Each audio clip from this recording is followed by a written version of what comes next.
জানি সিএ আইন পাশ হয়ে গেছে, এই সিএ আইন নিয়ে কি বলবেন? দেখুন, যা বলার আমাদের ঊর্ধ্বতন নেতৃত্বরা বলেছেন।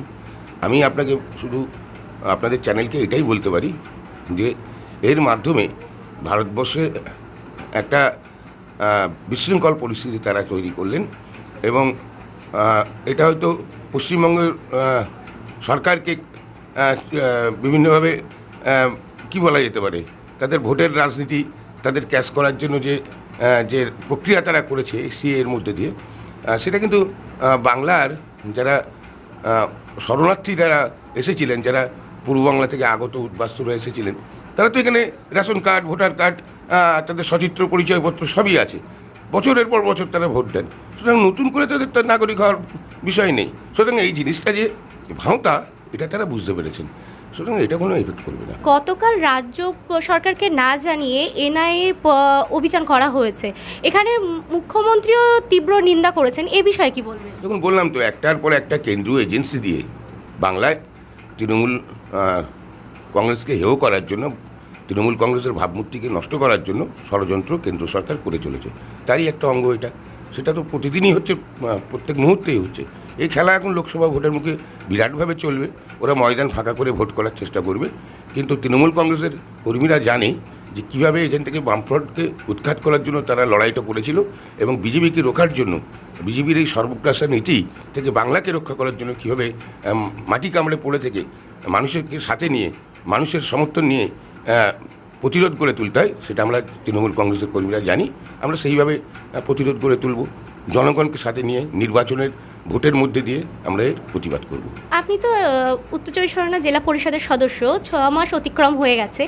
আপনার এই জায়গায় মানে কি এমন উন্নয়ন হচ্ছে যেটা তৃণমূল কংগ্রেসকে ভোটে অ্যাডভান্টেজ দেবে বলে মনে হয়? দেখুন, উন্নয়ন তো সর্বস্তরে হচ্ছে। আপনার রাজ্য সরকারের উন্নয়ন, তার সঙ্গে সঙ্গে ত্রিস্তর পঞ্চায়েতি ব্যবস্থার নিচের স্তর গ্রাম পঞ্চায়েত, মাঝের স্তর পঞ্চায়েত সমিতি এবং সর্বোচ্চ স্তর জেলা পরিষদ, প্রত্যেকটা জায়গা থেকে উন্নয়নের কাজের যে রূপরেখা, সেটা আপনারা প্রত্যক্ষ নিজেরাই করতে পারবেন যে একাধিক গ্রামীণ রাস্তা, পিচের রাস্তা, ঢালাই রাস্তা ইতিমধ্যে আমাদের তৈরি হয়েছে। পথশ্রী প্রকল্পে, রাস্তাশ্রী প্রকল্পে এবং পঞ্চায়েত, জেলা পরিষদ, পঞ্চায়েত সমিতির মধ্যে দিয়ে মানে বিভিন্ন জল প্রকল্প হয়েছে যাতে মানুষ বিশুদ্ধ পানীয় জল পায়। এছাড়া মানুষের অন্যান্য যে পরিষেবা, সেই পরিষেবাগুলো যাতে নিরবিচ্ছিন্নভাবে মানুষ পেতে পারে, তার জন্য নিরন্তরভাবে ত্রিস্তর পঞ্চায়েতি ব্যবস্থা কাজ করে চলেছে, তার জনপ্রতিনিধিরা কাজ করে চলেছে। তার সুফল তো আমরা অবশ্যই পাবো। দল আপনার উপর অনেকটা নির্ভর করে আছে, তো বসিরহাট উত্তর থেকে তৃণমূল কংগ্রেস কত ভোটে লিড পাবে বলে মনে হয়? দল আমাকে দায়িত্ব দিয়েছে এবং আমি অন ক্যামেরা বলছি, আমরা বসিরহাট উত্তর থেকে লক্ষাধিক ভোটে আমরা হাজী নুরুল ইসলামকে এখান থেকে লিড দেবো। সিপিএম প্রার্থী ঘোষণা করেছে সন্দেশখালী থেকে সিপিএমের প্রাক্তন বিধায়ক নিরপদ সর্দার, সেক্ষেত্রে কতটা সুবিধা অসুবিধা হবে বলে মনে হচ্ছে? দেখুন, উনি আমার সহকর্মী ছিলেন বিধানসভায়, মানে বিরোধী দলের বিধায়ক ছিলেন তিনি, কিন্তু তিনি বিধায়ক, আমি বিধায়ক। বিধানসভার বিভিন্ন লবিতে, বিভিন্ন জায়গায়, ক্যান্টিনে দেখা হতো, বিভিন্ন সময় বিধানসভা কক্ষে তিনি বলতেন, আমরা বলতাম। একটা পরিচিতি ছিল, একটা সৌজন্য বিনিময় আমার মধ্যে ঘটত। কিন্তু আমি বলবো যে ব্যক্তির কাছ থেকে পাওয়ার তো কিছু নেই। উনি দীর্ঘদিন ধরে সন্দেশখালীর বিধায়ক ছিলেন, সেখানে মানুষের জন্য কিছু করেননি, সুতরাং মানুষটাকে প্রত্যাখ্যান করবেন। আইএসএফ প্রার্থী ঘোষণা হয়েছিল, আবার শোনা গেছে মানে ঘোষণা হওয়ার পরে দেওয়াল লেখন শুরু হয়ে গেছে, কিন্তু হঠাৎ করে আইএসএফ প্রার্থী পরিবর্তন হয়েছে, এই বিষয় নিয়ে কি?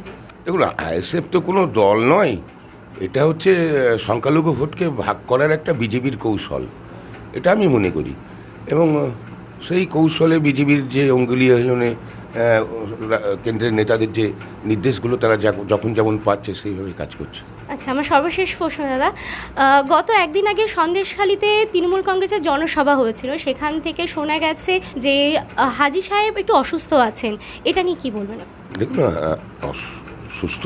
অসুস্থতা মানুষের জীবনে আসতে পারে, আমাদের জীবনেও অসুস্থতা আসে, এটা কোনো বিষয় নাই। প্রত্যেকেরই কখনো কখনো শরীর খারাপ হয়। তিনি একটু অসুস্থ হয়ে পড়েছিলেন, কিন্তু তিনি সুস্থ আছেন। আমরা চাই তিনি দীর্ঘদিন ধরে বসিরহাটের মানুষের জন্য কাজ করুন। অসংখ্য ধন্যবাদ দাদা, মানে এত ব্যস্ততার মধ্যেও আমাদেরকে একটু সময় দেওয়ার জন্য। আমরা শুনে নিলাম ভোট নিয়ে তিনি কি বললেন। এমন তথ্য খবর জানার জন্য চোখ রাখুন খবর এখন বাংলা।